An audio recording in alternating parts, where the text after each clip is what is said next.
Junior instructor পদে অবিলম্বে 30 ভাগ ক্রাফট ইনস্ট্রাক্টর কোটা বাতিল করা সহ 6 দফা দাবিতে কক্সবাজারে বিক্ষোভ মিছিল ও সমাবেশ করেছে পলিটেকনিক ইনস্টিটিউটের শিক্ষার্থীরা।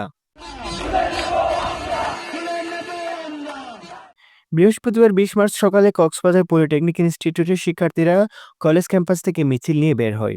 এরপর তারা শহরের প্রবেশদ্বার লিং রোড গিয়ে বিক্ষোভ করে। এই সময় নানা ধরনের প্ল্যাকার্ড হাতে নিয়ে স্লোগান দেয় তারা। শিক্ষার্থীরা জানান, জুনিয়র ইনস্ট্রাক্টর পদের শিক্ষাগত যোগ্যতা বাধ্যতামূলক ডিপ্লোমা প্রকৌশল ডিগ্রি থাকতে হবে। ক্রাফট ইনস্ট্রাক্টর সহ দেশের কারিগরি সকল পদে কারিগরি শিক্ষায় শিক্ষিত জনবল নিয়োগ দেওয়া, কারিগরি সকল বিভাগীয় শহরগুলোতে প্রকৌশল বিশ্ববিদ্যালয় স্থাপন করা, কারিগরি শিক্ষা বৃদ্ধির লক্ষ্যে প্রাথমিক বিদ্যালয়ের শিক্ষক পদে ডিপ্লোমা প্রকৌশলীদের চাকরির আবেদন সুযোগ বাস্তবায়ন করা, ডিপ্লোমা প্রকৌশলীদের জন্য প্রাইভেট সেক্টরে সর্বনিম্ন বেতন স্কেল নির্ধারণ করে এবং জুনিয়র ইনস্ট্রাক্টর পদে অবিলম্বে 30 ভাগ ক্রাফট ইনস্ট্রাক্টর কোটা বাতিল করার দাবি তুলে ধরেন তারা। একই সাথে মিডটার্ম পরীক্ষা ও সকল ধরনের ক্লাস বয়কট করেন তারা। দ্রুত সময়ের মধ্যে তাদের দাবি না মেনে নেওয়া হলে এই আন্দোলন চলমান থাকবে বলেও জানায় শিক্ষার্থীরা। মোহাম্মদ আবদুল্লাহ, রামুখবর 24।